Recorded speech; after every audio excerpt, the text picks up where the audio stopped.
نبينا محمد صلى الله عليه وسلم وعلى آله وأصحابه ومن تبعهم بإحسان إلى يوم الدين. أما بعد، أعوذ بالله من الشيطان الرجيم. ولا تأكلوا أموالكم بينكم بالباطل.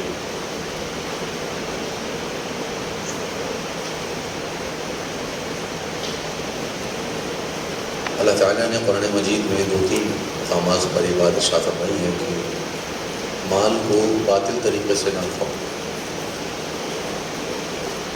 کتاب البیوع جو آپ طلبہ پڑھتے ہیں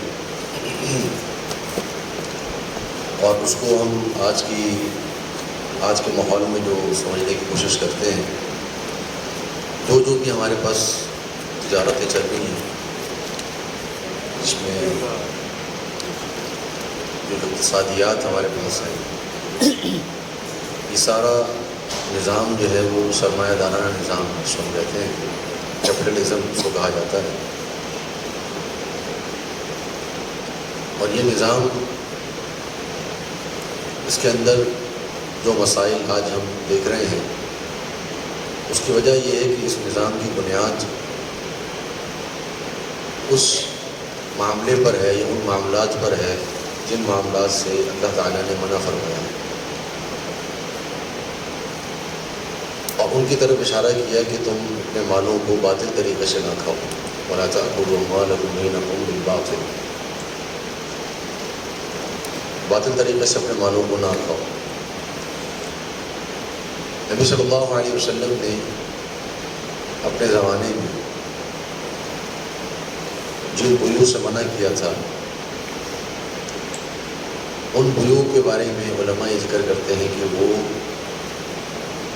اصول بن گئے، یعنی ان کا منع کرنا ان کو ایک لحاظ سے ہم اصول سمجھتے ہیں. اصول سمجھنے سے کیا مطلب ہے؟ آپ طلبہ میں سے جنہوں نے کتاب البیوع پڑھی ہے یا معاملات پڑھے ہیں، ان کے علم میں یہ بات ہوگی کہ یا قواعد فقہیہ کے اندر بات ذکر ہوتی ہے کہ الاصل الاباحہ، کہ اصل جو ہے وہ اباحہ ہے، حلال ہے. الاصل الحل. تو اباحہ یا حل ہونا، حلال ہونا، اس کا تعلق معاملات کے ساتھ ہے. یہ جتنے بھی معاملات ہیں ان میں اصل یہ ہے کہ وہ حلال ہے. ہم کوئی تجارت کر رہے ہیں، اصل یہ ہے کہ وہ حلال ہے. ہم کچھ کھا رہے ہیں، اصل یہ ہے کہ وہ حلال ہے. ہم کچھ پہن رہے ہیں، اصل یہ ہے کہ وہ حلال ہے. ہم کوئی بھی کام کر رہے ہیں جس کا تعلق معاملات سے ہے، عبادات سے نہیں ہے، اس میں اصل یہ ہے کہ وہ حلال ہے. الا یہ کہ ان معاملات کے بارے میں کوئی نص آ جائے قرآن کی یا حدیث کی کہ یہ معاملہ حرام. جیسے اللہ تعالیٰ نے کھانے پینے کے تعلق سے فرما دیا کہ حرمت علیکم المیتۃ والدم ولحم الخنزیر وما اہل به لغیر اللہ، کہ تم پر خنزیر حرام ہے، بہتا ہوا خون حرام ہے، اور جو چیزیں آپ جانتے ہیں جو اللہ تعالیٰ نے حرام فرمائی ہیں، اس کے علاوہ جو بھی ہے وہ حلال ہے. تو کسی چیز کے حلال ہونے کے لیے دلیل یہ نہیں ہے کہ اس کا تذکرہ قرآن یا حدیث میں آئے. اصل یہ ہے کہ اس کی ممانعت قرآن یا حدیث میں موجود نہیں، کیونکہ معاملات کا باب جو ہے بہت وسیع باب ہے. اس میں ایک چیز کے بارے میں بیان نہیں کیا جاتا کہ یہ حلال ہے، یہ حلال ہے، یہ حلال ہے، یہ حلال ہے، کیونکہ وہ حلال کا باب بہت وسیع ہے. بیان کیا جاتا ہے؟ بیان یہ کیا جاتا ہے کہ اس میں کیا حرام ہے. اور اسی لیے علماء جو ہیں اپنی کتابوں میں، کتب حدیث کے اندر یہ باب قائم کرتے ہیں. یہ کتاب البیوع ہوتی ہے، اس کے اندر یہ باب آتا ہے کہ باب ما نہی اللہ عنہ من البیوع. اللہ رب العالمین نے کن کن بیوع سے، کن کن معاملات سے منع فرمایا. جن معاملات سے اللہ تعالیٰ نے منع کر دیا ہے، جن تجارتوں سے اللہ رب العالمین نے منع کر دیا ہے، بیوع کے باب میں وہ تجارتیں اصول کی حیثیت رکھتی ہیں. ہمیں یہ دیکھنا ہے کہ یہ باب، یہ مسئلہ، یہ معاملہ آج ہماری تجارت کے اندر تو موجود نہیں ہے. اگر موجود ہے تو وہ حرام ہے، اگر موجود نہیں ہے تو وہ حلال. ٹھیک ہے. نبی صلی اللہ علیہ وسلم نے جن بیوع سے منع فرمایا ہے ان کی تعداد مختلف علماء نے مختلف ذکر کی ہے. بعض نے 33 بیوع ذکر کی ہیں، بعض نے 50 بیوع ذکر کی ہیں. شیخ الاسلام ابن تیمیہ رحمہ اللہ نے یہ ذکر کیا کہ جو بیوع نبی صلی اللہ علیہ وسلم نے حرام فرمائی ہیں وہ تقریباً ان کی جو احادیث بنتی ہیں، ان کی جو صورتیں بنتی ہیں وہ 30 کے قریب ہیں. اگر آپ ان کی تعبیرات پر جائیں گے تو وہ 30 سے زیادہ بھی ہو جائیں گی. جیسے نبی صلی اللہ علیہ وسلم نے بیع الحصا سے منع کیا، کنکریوں کی بیع سے منع کیا. کنکریوں کی بیع کیا ہے؟ اس کے مختلف تعبیرات ہیں، مختلف تفسیرات ہیں جو علماء نے ذکر کی.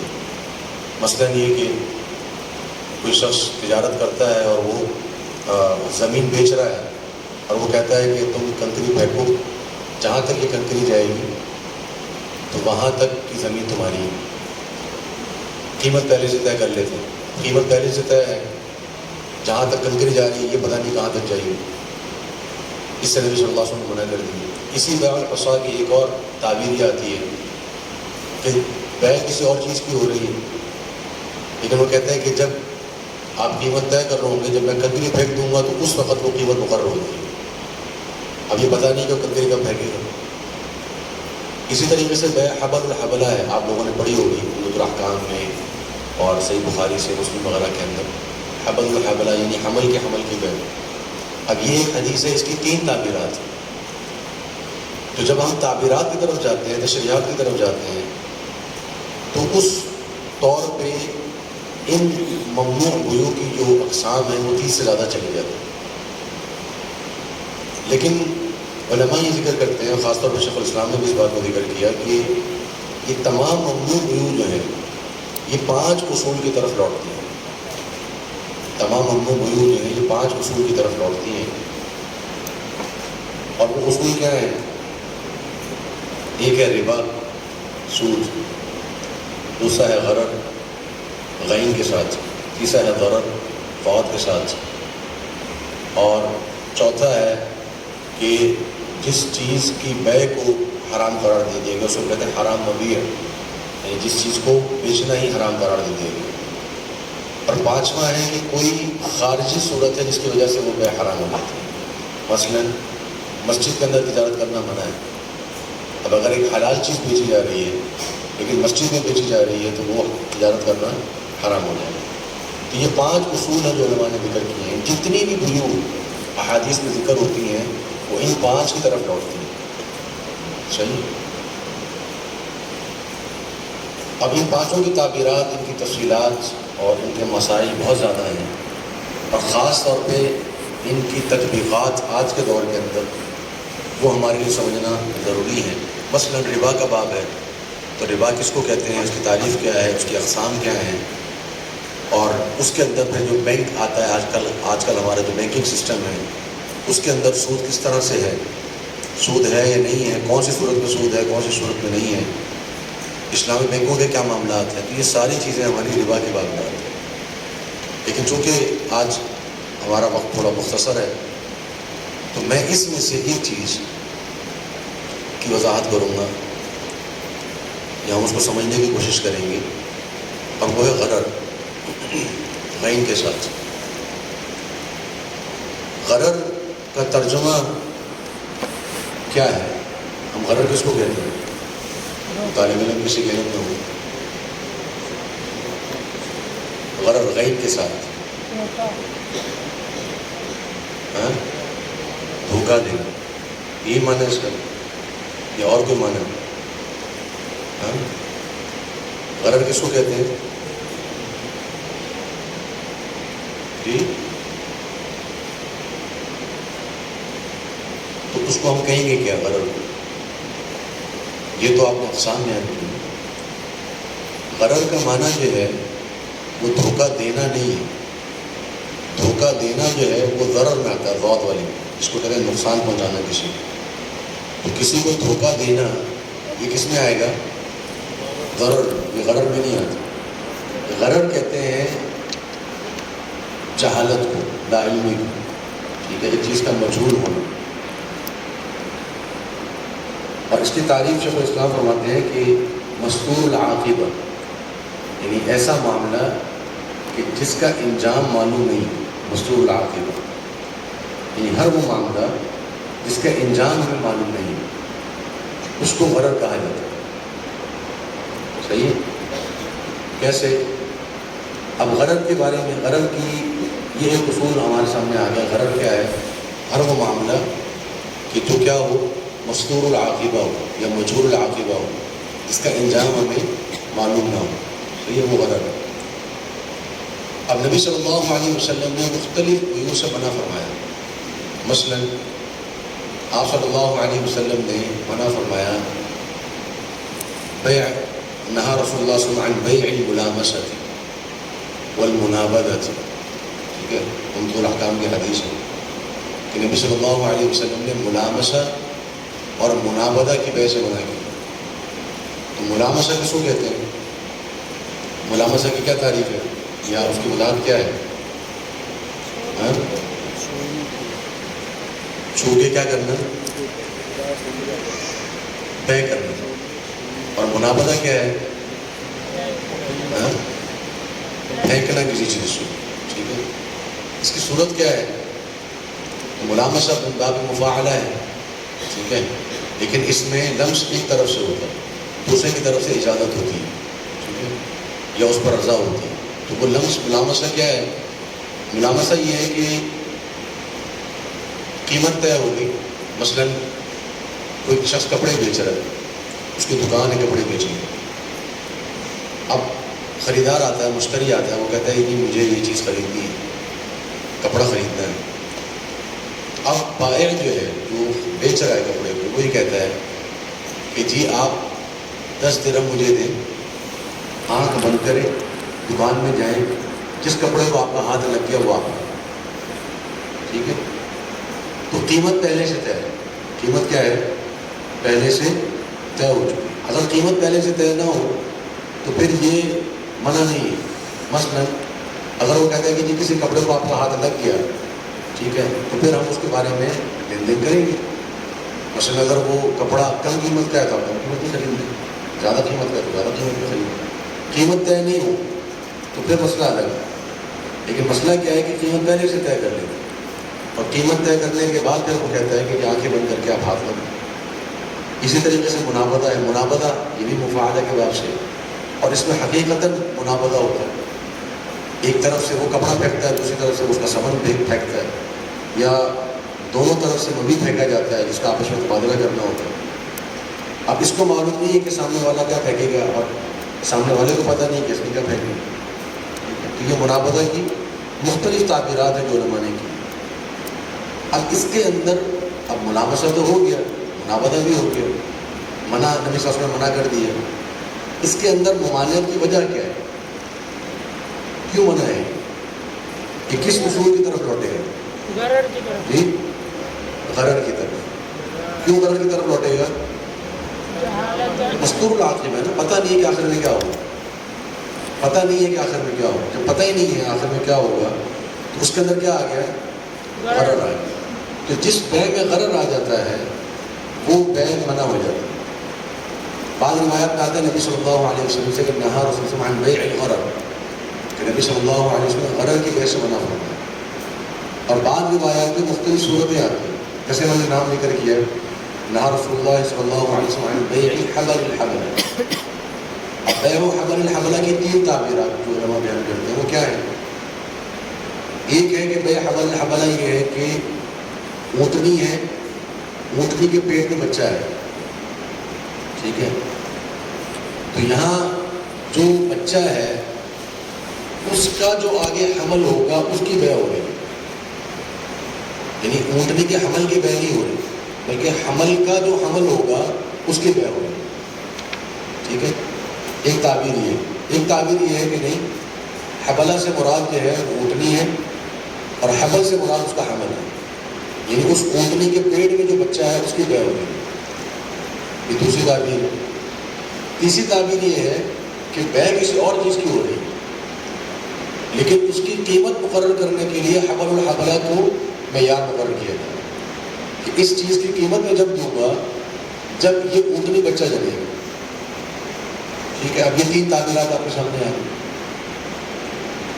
اب تینوں تعبیرات کو اگر ہم سامنے رکھیں گے تو اس میں ممانعت کی وجہ ہمارے سامنے کیا آتی ہے؟ کیا وجہ آئے گی سامنے؟ غرر. کہ اس کے اندر یہ کیا ہے؟ مستور العاقبہ، پتہ ہی نہیں ہے. اگر ہم یہ ہلکی سے ہلکی تعبیر یہ لے لیں کہ یہ اونٹنی کے حمل میں جو بچہ ہے کا جو حمل ہے وہ اس کی بے ہو رہی ہے، تو اب آپ کو پتہ ہی نہیں کہ اونٹنی کا جو حمل ہے اس میں اونٹ ہے کہ اونٹنی ہے، نر ہے کہ مادہ ہے.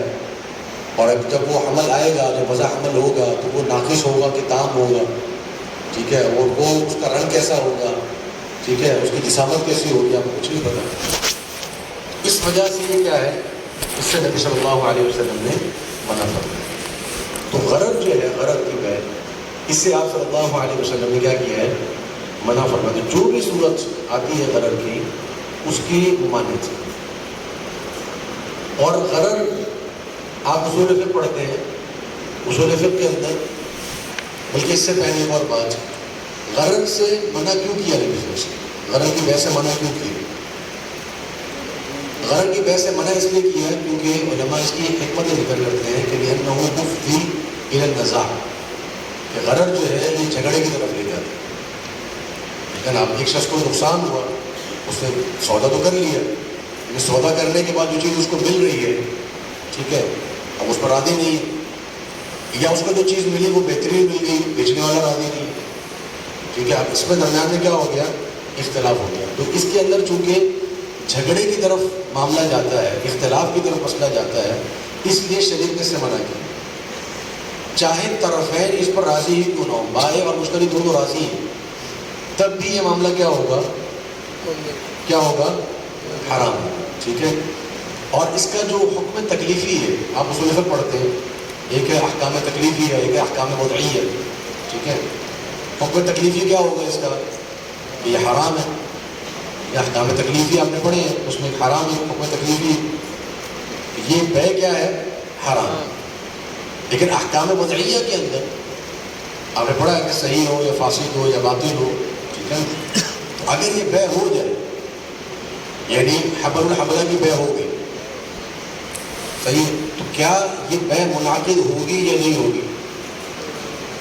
صحیح. تو غرر کے تعلق سے علماء کے اتفاق ہے کہ اگر غرر کی بے ہو جائے، یعنی 2 افراد غرر کی بے کر لیں، تو بھی وہ بے منعقد نہیں ہوگی، تو بھی وہ بے منعقد نہیں ہوگی، بلکہ وہ بے فاسد ہے اور باطل ہے.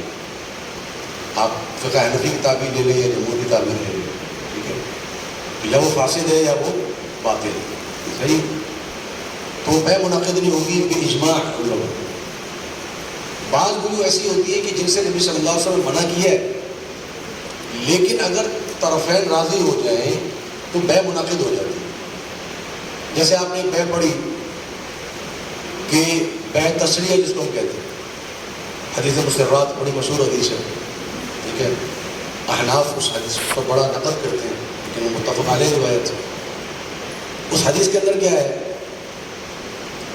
کہ آپ صلی اللہ علیہ وسلم نے بیع مسرات سے منع کیا. کیا معنی ہے اس کا؟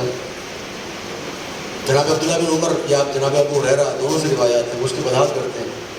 کہتے ہیں اس کی وضاحت یہ ہے کہ ایک شخص اپنی بکری کا دودھ نہ نکالے، اس کا دودھ اس کے تھن میں جمع رکھے اور بیچنے کے لیے لے آئے. خریدار یہ سمجھے اس بکری کے تھن میں دودھ ہے اور یہ بکری زیادہ دودھ دیتی ہے اور وہ خرید لے اس کو. بعد میں جب وہ دودھ ہوتا ہے تو پتہ چلتا ہے کہ جی پہلی دفعہ تو صحیح نکلا ہے، دوسری دفعہ کم نکلا، پتہ چل گیا میرے ساتھ دھوکا ہوا. ٹھیک ہے. تو اب یہاں پر نبی صلی اللہ علیہ وسلم نے فرمایا کہ وہ کیا ہے، اس کے پاس اختیار ہے بین النظرین. ٹھیک ہے. اس کے پاس 2 اختیارات موجود ہیں.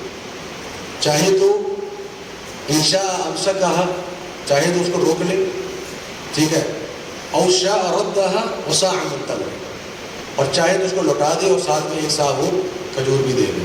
ٹھیک ہے. تو اب اس پر بڑی بحث ہے بہرحال، لیکن اس کے اندر جو میں مسئلہ بتانا چاہ رہا ہوں یہ ہے کہ نبی صلی اللہ علیہ وسلم نے اگرچہ اس بحث سے منع کیا، ٹھیک ہے، لیکن اگر خریدنے والا راضی ہو جائے تو پھر کیا ہے، وہ بے منعقد ہو جائے. لیکن غرر کے اندر بے منعقد نہیں ہو، وہ لازماً فاسد ہے اور باطل ہے.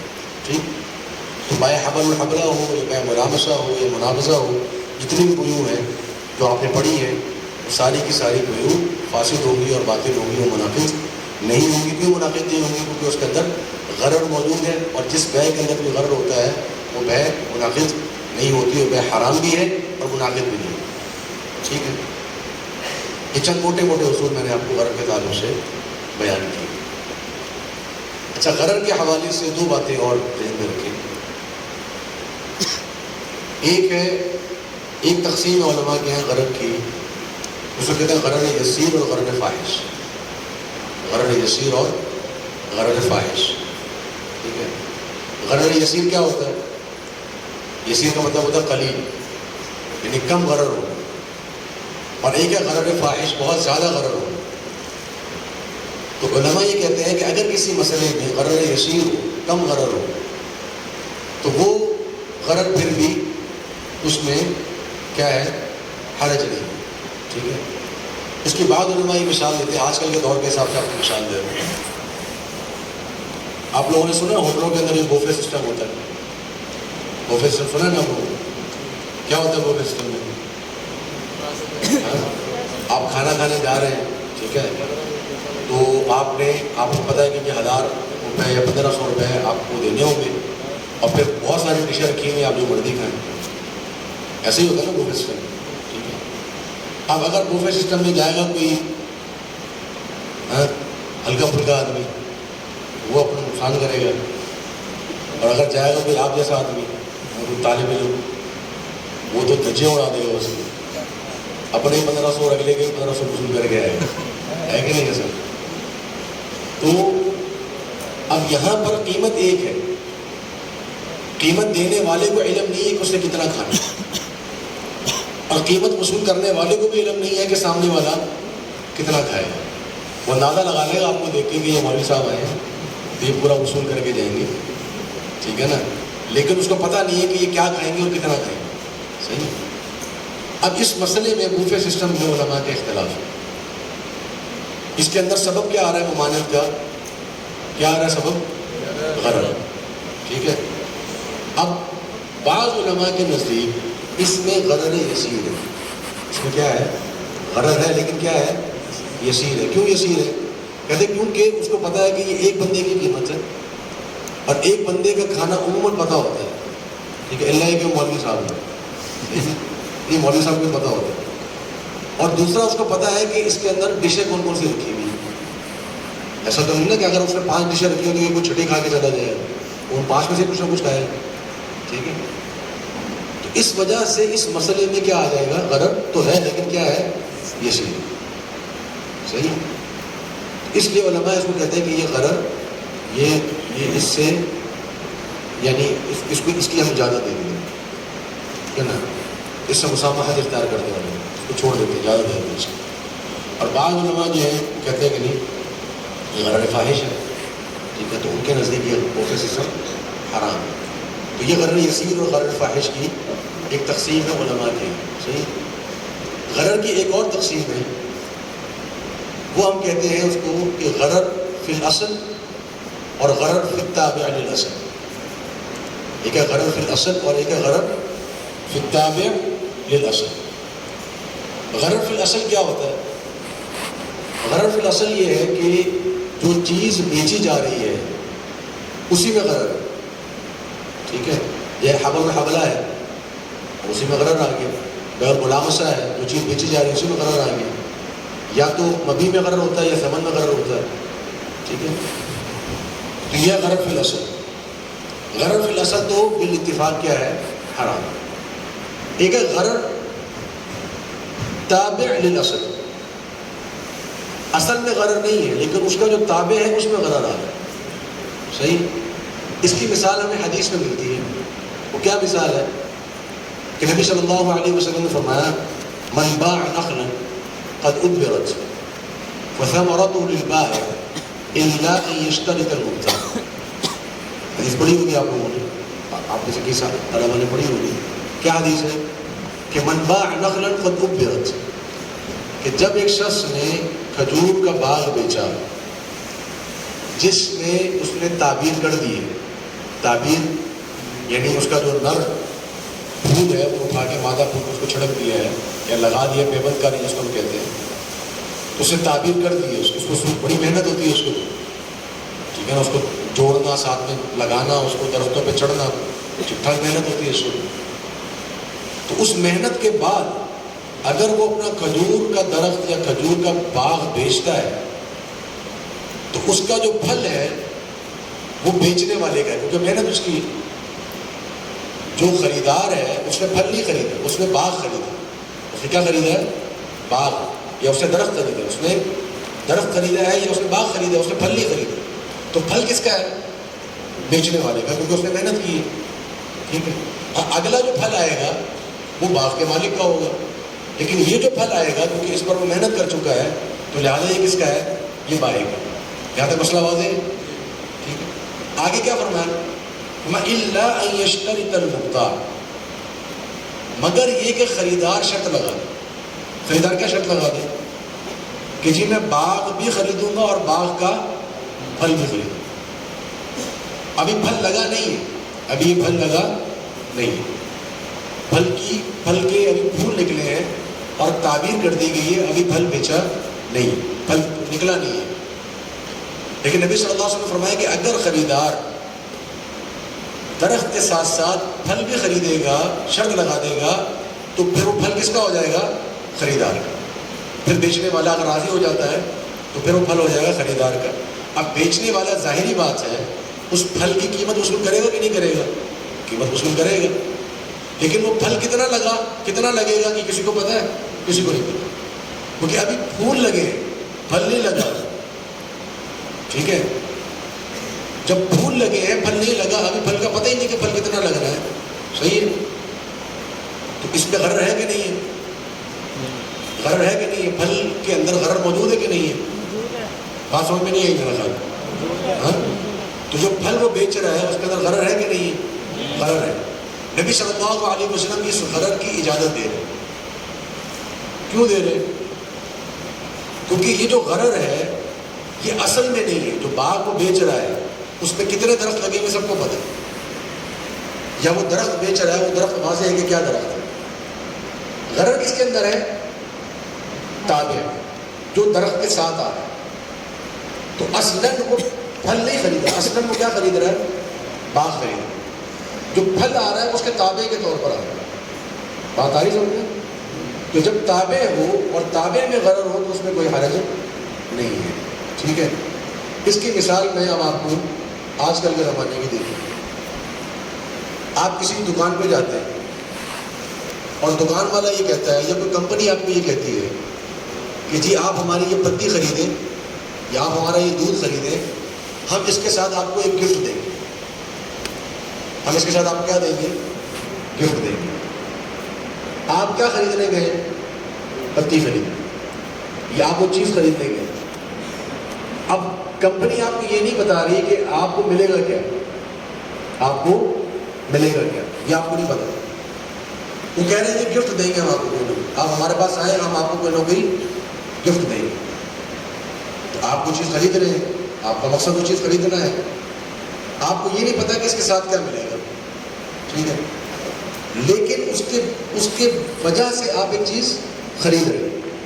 ٹھیک. اصل آپ قیمت جو ادا کر رہے ہیں وہ اس چیز کی ادا کر رہے ہیں، اس کے ساتھ کیا آ رہا ہے یہ آپ کو نہیں پتا.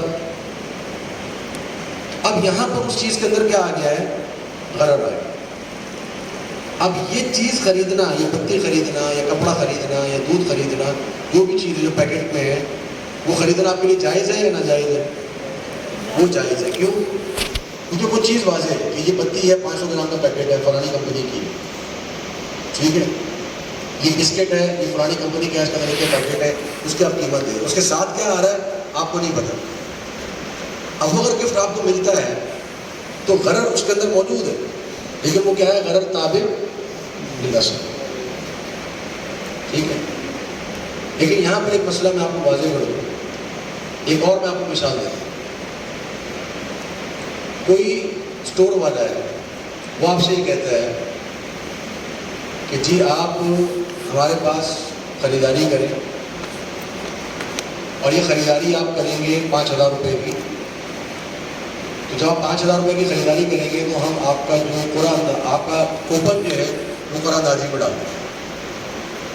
آپ کا کوپن اس کو ڈال دیں گے قرآن دازی. یا مثلاً کوئی موبائل کی کمپنی ہے، جیز ہے، یو فون ہے، وہ یہ کہتے ہیں کہ جی آپ 100 روپے کا بیلنس استعمال کریں 1 ہفتے کے اندر، تو ہم آپ کا نام عمرے کی قرآن دازی میں ڈال دیں گے. ٹھیک ہے؟ اب یہ معاملہ جائز ہے یا ناجائز ہے؟ ہاں نہیں جائز ہے. ہاں یہ معاملہ ناجائز ہے. کیوں ناجائز ہے؟ غرض تو ہے، غرض تو پہلے بھی تھا. ہاں بلکہ اس میں غرض نہیں ہے. آپ کو تو پتا آپ کو کیا ملے گا؟ عمرے کا ٹکٹ. ہاں یہ غرض. نہ اس کا ملنا اور نہ ملنا اس میں یقینی کیفیت نہیں، یہ یقینی ہے.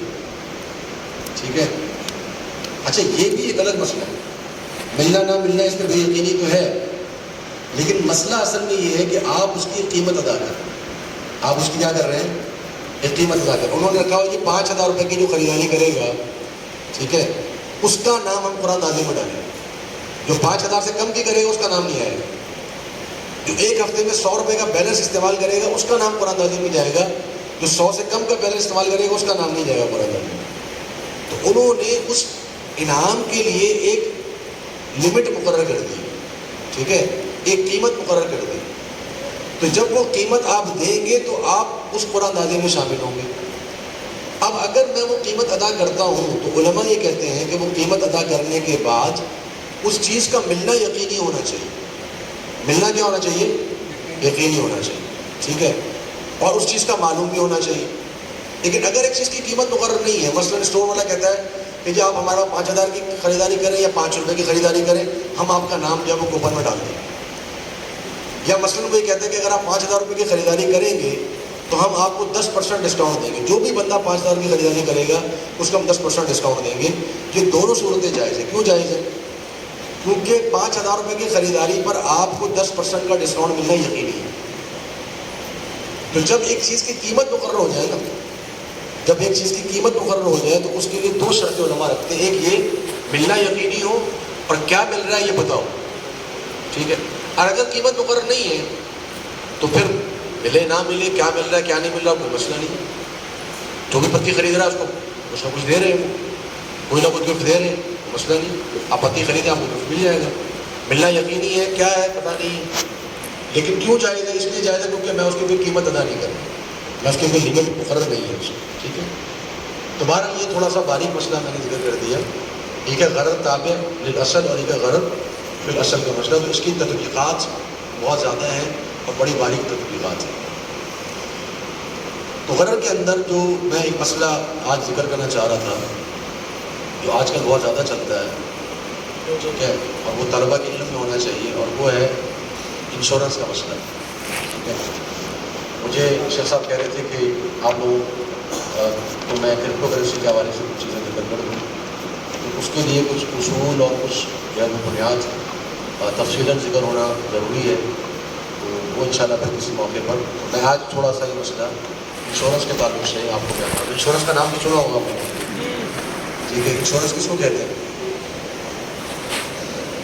انشورنس کیا ہوتی ہے؟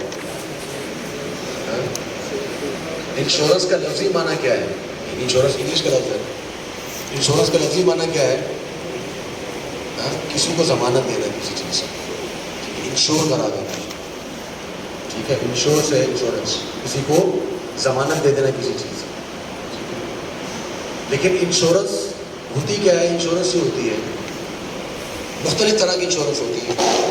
ایک انشورنس ہوتی ہے جس کو ہم کہتے ہیں لائف انشورنس، زندگی کا بیمہ کرانا. ایک انشورنس ہوتی ہے جس کو کہتے ہیں کار انشورنس. ایک انشورنس ہوتی ہے جس کو کہتے ہیں گڈز انشورنس، یعنی سامان کی انشورنس. ایک انشورنس ہوتی ہے جس کو کہتے ہیں third party insurance. Third party insurance کا مطلب کیا ہوتا ہے کہ اگر میں نے کسی کا نقصان کر دیا تو وہ آپ نے پورا کرنا. اس کو کہتے ہیں تھرڈ پارٹی انشورنس. صحیح. تو انشورنس میں ہوتا کیا ہے؟ مثلا میری گاڑی ہے، اب اس مسئلے کو آپ نے سمجھنا ہے اور آپ نے بتانا ہے کہ اس مسئلے کے اندر اگر حلال ہے تو کیوں ہے، تو حرام ہے تو کیوں ہے. ٹھیک ہے. میرے پاس گاڑی، انشورنس کمپنی کے پاس میں جاتا ہوں یا انشورنس کمپنی میرے پاس آتی ہے کہ جی آپ انشورنس کرا دیں. اچھا جی انشورنس میں کیا ہوگا؟ کہتے جی آپ ہماری پالیسی خریدیں. آپ ہماری کیا خریدیں؟ پالیسی خریدیں. وہ کیا ہوگی پالیسی؟ پالیسی یہ ہوگی کہ آپ مثلاً آپ ہم سے 10 لاکھ روپے کی پالیسی خریدیں. کتنے کی؟ 10 لاکھ روپے. اور یہ 10 لاکھ روپے آپ کو ملیں گے کس صورت میں؟ اس صورت میں ملیں گے کہ اگر آپ کی گاڑی چوری ہو گئی یا آپ کی گاڑی کا حادثہ ہو گیا، ٹھیک ہے، یا آپ کی گاڑی جو ہے وہ یعنی کوئی بھی نقصان ہو گیا گاڑی، تو ہم آپ کو کیا دیں گے؟ 10 لاکھ روپے. اچھا ٹھیک ہے جی. اب اس کے بدلے مجھے کیا کرنا ہوگا؟ آپ تو مجھے 10 لاکھ روپے دیں گے، میری گاڑی کو اگر نقصان ہو گیا مجھے کیا کرنا ہوگا؟ کہتے جی آپ کو ہر 3 مہینے میں 25,000 روپے 5 سال تک آپ کو ادا کرنا ہے. ہر 3 مہینے میں مجھے کیا دینا ہوگا؟ ان کو 25,000 روپے. اور اگر کبھی بھی میری گاڑی کو کچھ ہو گیا، حادثہ ہو گیا، نقصان ہو گیا، تو پھر کیا ہوگا؟ وہ مجھے کیا دیں گے؟ 10 لاکھ روپے. یہ ہے انشورنس. سمجھ میں آئی بات؟ آئی سمجھنے کی نہیں ہے؟ اب یہ معاملہ حلال ہے کہ حرام ہے؟ حرام ہے. ہاں حرام. جی 5 سال تک وہ دینا. کوئی بھی پالیسی خرید رہا ہے 5 سال کی یا 10 سال کی، وہ پالیسی خرید رہا ہے، کیا ہوگا؟ ہاں نہیں پالیسی ختم ہو گئی. معاملہ حلال ہے کہ حرام ہے؟ حرام ہے. کیوں حرام ہے؟ صحیح نہیں ہے. ہاں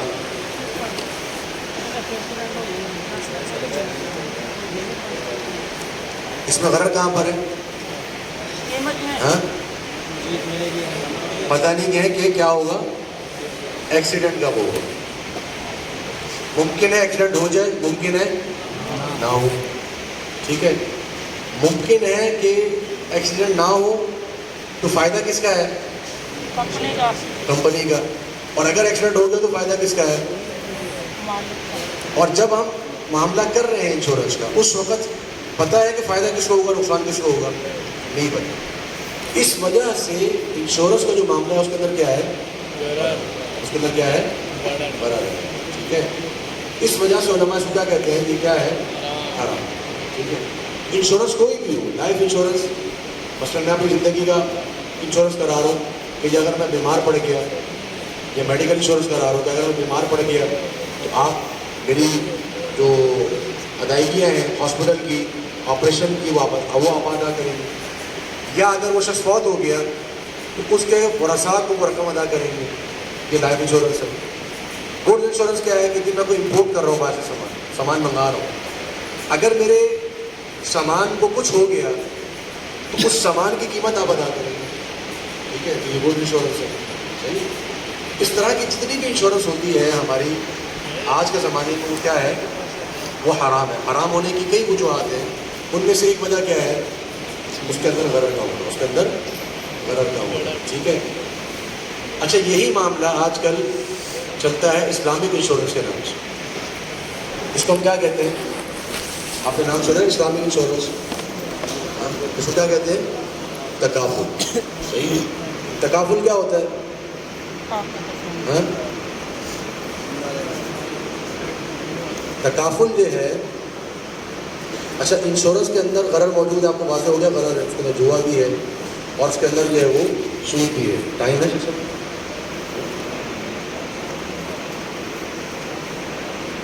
ساتھ منٹ رہ گیا اذان. بس مختصر میں بیان کر دیتا ہوں تکافل کا. تکافل کیا ہوتا ہے؟ تکافل آج کل جو چل رہا ہے نا اسلام، آپ انشورنس جو سنتے ہیں اس کے اندر ہوتا ہی ہے کہ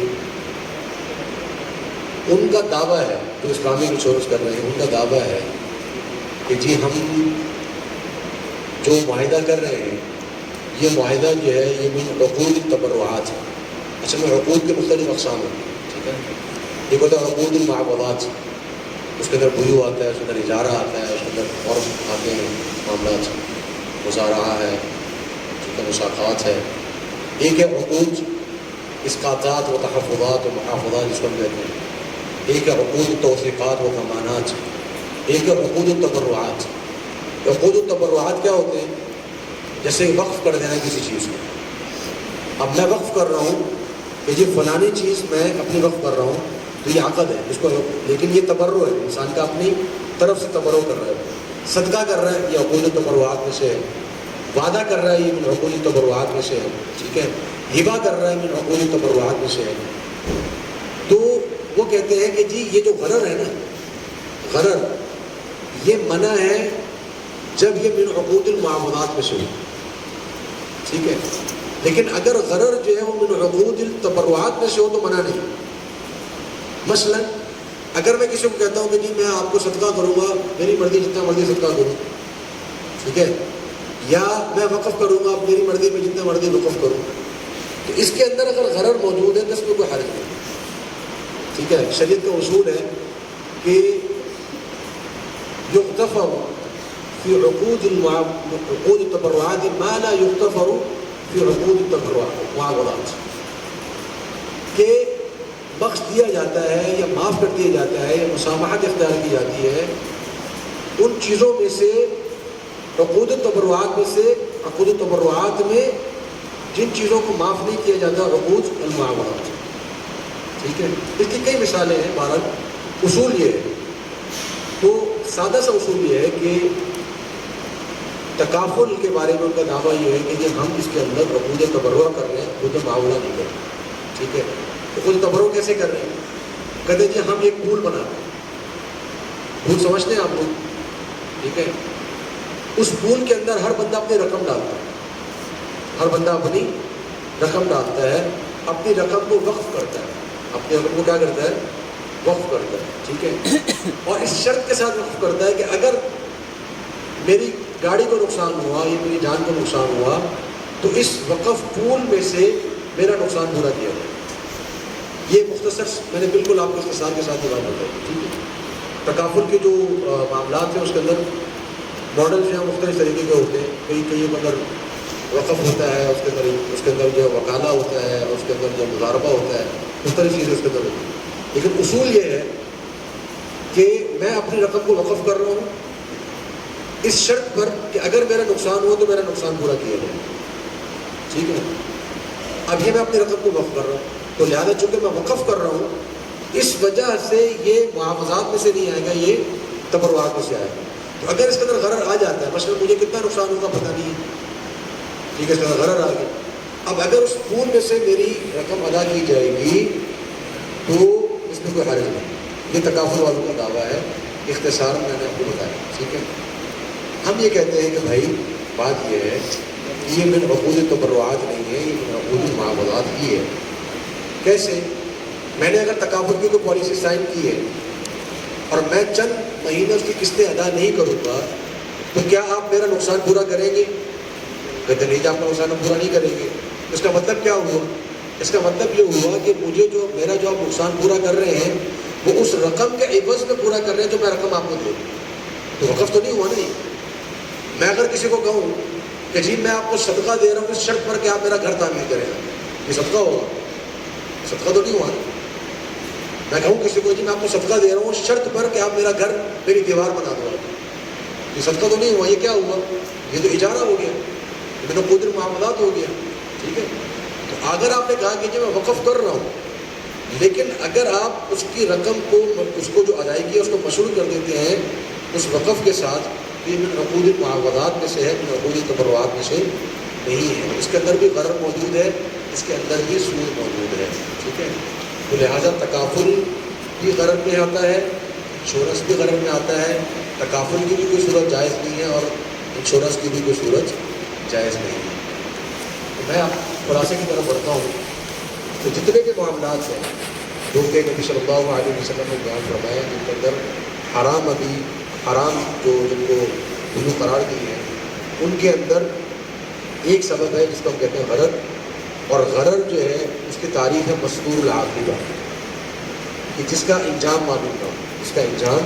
معلوم نہ ہو، اور یہ غرر کہتے ہیں جہالت، یا مبی کی جہالت ہوگی، یہ جو چیز بیچی جا رہی ہے وہ پتہ نہیں ہوگی، یا ثمن کی جہالت ہوگی، قیمت معلوم نہیں کہ قیمت کیا ہے، یا مدت کی جہالت ہوگی کہ پتہ نہیں کہ قیمت کا ادا کرنے کی، تو کسی بھی چیز کی لا علمی آ جائے تو اس کے اندر غرر آ جاتا ہے، اور جس چیز کے اندر غرر آ جائے وہ مبی کیا ہو جاتا ہے، وہ بے کیا ہو جاتی ہے، حرام ہو جاتی ہے، اور وہ کبھی بھی جائز نہیں ہوتی ہے۔ تو یہ ایک اختصار کے ساتھ چند باتیں میں نے عرض کر دی ہیں، اور یقیناً بہت ساری باتیں میرا خیال آپ کے لیے مشکل ہوگی، اسی پر اتفاق کرتے ہیں۔ اللہ تعالیٰ سے دعا ہے کہ اللہ تعالیٰ ہمیں سمجھنے کی اور عمل کرنے کی توفیق عطا فرمائے۔ السلام علیکم ورحمۃ اللہ۔